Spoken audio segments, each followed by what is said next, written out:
Hello everyone, అందరు ఎలా ఉన్నారండి? నేనైతే సూపర్ ఉన్నానండి. మీరు కూడా సూపర్ డూపర్గా ఉండాలని మనస్ఫూర్తిగా కోరుకుంటున్నాను. ఇవాళ మీకు మన ఛానల్లో సింపుల్గా, టేస్టీగా, హెల్దీగా ఒక మంచి కూర కారం పొడి రెసిపీ అయితే మీకు షేర్ చేస్తున్నానండి. దీన్ని అవిసె గింజల కూర కారం పొడి అని అయితే పిలుస్తారు. నార్మల్గా అయితే మన కర్రీస్లోకి అండ్ టిఫిన్స్లోకి రకరకాల కారం పొడులు అయితే చేసుకుంటాం కదా.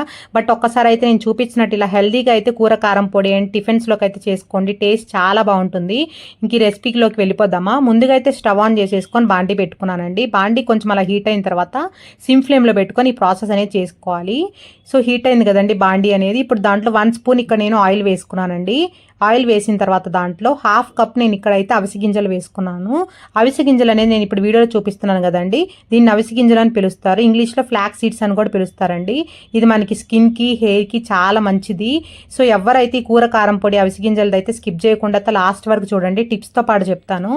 సో సిమ్ ఫ్లేమ్లో పెట్టుకొని అవిసె గింజలు అనేవి మంచిగా కలర్ చేంజ్ అయ్యే వరకు అయితే ఫ్రై చేసుకోవాలి. ఇప్పుడు ఫస్ట్ టైం ఈ వీడియో చూస్తున్నట్టయితే మన ఛానల్ అనేది సబ్స్క్రైబ్ చేసుకోండి. ఇలాంటి మంచి వీడియోస్ కోసం ఇలా సిమ్ ఫ్లేమ్లో పెట్టుకొని అవిసె గింజలు అనేది ఫ్రై చేస్తుంటే మనకి కలర్ చేంజ్ అయిపోయి పైకి ఇలా అయితే చిట్లినట్టు వస్తాయి చూడండి. అలా వస్తున్నప్పుడు మనకి మంచి స్మెల్ కూడా వస్తుందండి అవిసె గింజల నుంచి.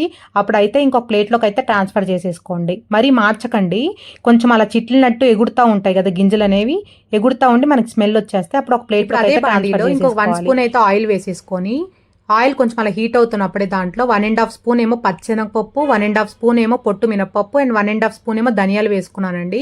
ఇక్కడ పచ్చెనగపప్పు, మినపప్పు, ధనియాలు క్వాంటిటీ అనేది సేమ్ ఉండాలి. అప్పుడే మనకి మంచి ఫ్లేవర్ వస్తుంది.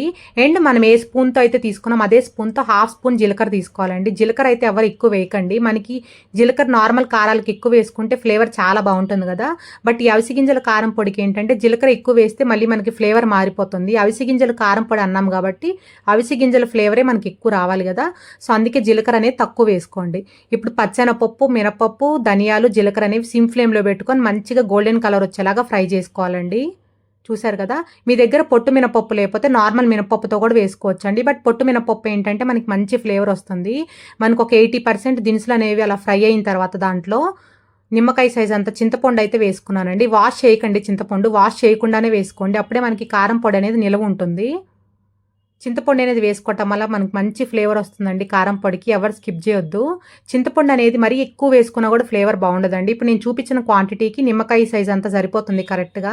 సో ఇలా మనం చింతపండు వేసుకోవడం వల్ల చింతపండు అనేది వేగిపోయి మిక్సీ వేసేటప్పుడు ఉండగట్టకుండా క్రిస్పీగా అయితే నలిగిపోతుంది చింతపండు కూడా. సో దినుసులు చూడండి మంచిగా అయితే ఫ్రై అయిపోయినాయి. చింతపండు కూడా ఇప్పుడు నేను చూపించిన క్వాంటిటీకి అయితే ఘాటుగా ఉండే ఎండుమిర్చి ఏమో ఒక 15 వేసుకోండి. అదే ఘాటు తక్కువ అయితే ఒక 20 వేసుకోండి. ఈ రెసిపీకి కొంచెం ఘాటుగా ఉంటేనే బాగుంటుందండి. సో ఖచ్చితంగా అయితే నేను చూపించిన మెజర్మెంట్స్తో వేసుకోండి. సో ఎండుమిర్చి అనేది ఆయిల్ వేయకుండానే అలా ఫ్రై చేసుకోవాలి. ఎండుమిర్చి అలా ఫ్రై అవుతున్నప్పుడే దాంట్లో ఒక 7-8 వెల్లుల్లి రెబ్బలు అనేది పొట్టు తీయకుండానే వేసుకొని వెల్లుల్లి కూడా కొంచెం అలా ఫ్రై చేసుకోండి. మనకి ఎండుమిర్చి కూడా ఫ్రై అయిపోయినాయి చూడండి వెల్లుల్లితో పాటు. ఇప్పుడు ఇవన్నీ అయితే ఒక ప్లేట్లోకి ట్రాన్స్ఫర్ చేసేసుకున్నాం కదా. దాంట్లో నేను వీడియోలో చూపిస్తున్నట్టు ఆ స్పూన్తో 1 స్పూన్ ఏమో కల్లుప్పు వేసుకున్నానండి. కల్లుప్పే వేసుకోవడానికి ట్రై చేయండి, టేస్ట్ బాగుంటుంది. ఇప్పుడు ఈ దినుసులన్నీ కూల్ అయిపోయిన తర్వాత మిక్సీ జార్లో డైరెక్ట్గా మొత్తం ఒకేసారి వేసేసుకొని, మీకు గనక కూర కారం పొడి అన్నాను కాబట్టి కూరల్లో కూడా వేసుకోవాలి అనుకున్నట్టయితే కొంచెం మెత్తగా అయితే మిక్సీ పట్టేసుకోండి.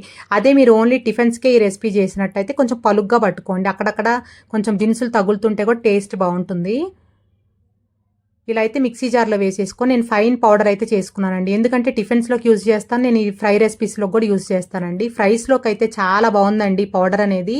మనం రెగ్యులర్గా అయితే వెల్లుల్లి కారం అండ్ సాంబార్ కారం అలాంటివి ట్రై చేస్తాం కదా. బట్ ఒక్కసారి అయితే ఈ కారంతో ట్రై చేయండి రెసిపీస్ అనేవి. ఫ్రై రెసిపీస్ చాలా మంచి ఫ్లేవర్ వచ్చిందండి. పొటాటో ఫ్రైకి అయితే చాలా బాగుంది ఈ పౌడర్ అనేది. ఒక్కసారి అయితే ట్రై చేయండి. పిల్లలకు కూడా ఈ పౌడర్ వేసి పెట్టండి, చాలా ఇష్టంగా తింటారు. పొటాటో ఫ్రైస్ అన్న, ఇడ్లీల్లో అన్న, దోశల్లో అయినా. ఇప్పుడు మెత్తగా ఫైన్ పౌడర్ చేసుకున్న తర్వాత లాస్ట్లో ఇంకొక 8 వెల్లుల్లి రెబ్బలు కూడా పొట్టు తీయకుండానే వేసేసుకుని ఒక పల్స్ ఇచ్చానండి. అలా వేసుకోవడం వల్ల వీడియోలో చూపిస్తున్నట్టు వెల్లుల్లి అనేది అలా క్రష్ అయినట్టు వచ్చి టేస్ట్ బాగుంటుంది తినేటప్పుడు. అండ్ అరోమా కూడా మంచిగా వస్తుందండి. ఇప్పుడు ఈ కారం పొడి చేయడానికి నాకు ఒక పెద్ద సైజ్ వెల్లుల్లిపాయ అనేది మొత్తం పట్టిందండి. సో మీకు మెజర్మెంట్స్ కరెక్ట్గా అర్థం అవ్వాలని అయితే అలా చెప్పాను. మీరు వెల్లుల్లిపాయ ముందే వెనక ఎక్కువ వేసుకుంటారో తక్కువ వేసుకుంటారో మీ ఇష్టం అండి. బట్ పాయ మొత్తం అయితే ఖచ్చితంగా వేసుకోండి, మంచి ఫ్లేవర్ వస్తుంది. సో ఇలా అయితే ఒక పల్స్ ఇచ్చేసిన తర్వాత మనకి ఇలా అయితే కారం పొడి ఉంటుందండి. ఈ కారం పొడిని ఒక ప్లేట్లో వేసేసుకొని ఎక్కడ ఉండలు లేకుండా అయితే హ్యాండ్తో అలా నలుపుకోండి. అలా నలుపుకోవటం వల్ల మనకి జార్లో వేసుకునేటప్పుడు ఈజీగా ఉంటుంది. అండ్ ఫ్రైస్లో ఎప్పుడైనా వేయాలనుకుంటే మనకి స్ప్రింకిల్ అవుతుంది ఈజీగా వేసేటప్పుడు. ఇప్పుడైతే 8 కంటైనర్ల బాక్స్లో ఇది కనుక స్టోర్ చేసుకుంటే మీకైతే 3 months అయితే ఎక్కడ ఫ్రెష్నెస్ పోకుండా ఉంటుందండి. అంతకన్నా ఎక్కువ నిల్వ చేసుకోకండి, ఎందుకంటే ఎప్పుడు చేసుకునే కారం పొడి అప్పుడే ఫ్లేవర్ బాగుంటుంది కదా. మనం ఎంత హైజీనిక్గా చేసినా కూడా మనకి 3 months కన్నా ఎక్కువ యూజ్ చేస్తే కారం పొడి అనేది ఫ్లేవర్ మారిపోతుంది. అదే కనుక మీరు ఫ్రిడ్జ్లో స్టోర్ చేసుకున్నట్టయితే ఈ కూర కారం పొడి అనేది మనకి 6 months అయితే ఎక్కడ ఫ్రెష్గా ఉంటుందండి, స్మెల్ పోకుండా. ఇలా అయితే 8 కంటైనర్లు జార్లో వేసేసుకొని గట్టిగా మూత పెట్టేసుకొని అయితే స్టోర్ చేసుకున్నానండి. ఈ ఒక్క డబ్బా అయితే మాకు 10 రోజుల్లోనే అయిపోతుందండి, ఎందుకంటే ఈ కూర కారం పొడి అనేది మా ఇంట్లో వాళ్ళు అంత ఇష్టంగా తింటారు. ఈ అవిసి గింజల కూర కారం పొడి రెసిపీ అయితే మీకు నచ్చింది అనుకుంటున్నానండి. నచ్చినట్టయితే ఖచ్చితంగా ఒక లైక్ చేయండి, షేర్ చేయండి అండ్ కామెంట్ చేయండి. అండ్ పక్కనే ఉన్న బెల్ ఐకాన్ని ప్రెస్ చేయండి, అప్పుడు నేను పెట్టే వీడియోస్ అన్ని మీకు నోటిఫికేషన్స్ వస్తాయి. మీరు కూడా ఖచ్చితంగా అయితే ఈ కూర కారం పొడి ఇంట్లో ట్రై చేసి మీకు ఎలా కుదిరిందో అయితే మీ వాల్యూ ఫీడ్బ్యాక్ అనేది ఒక కామెంట్ బాక్స్ ద్వారా ఇవ్వడం మాత్రం మర్చిపోకండి. Take care. Bye bye. See you next video. For more videos, please like, share and subscribe.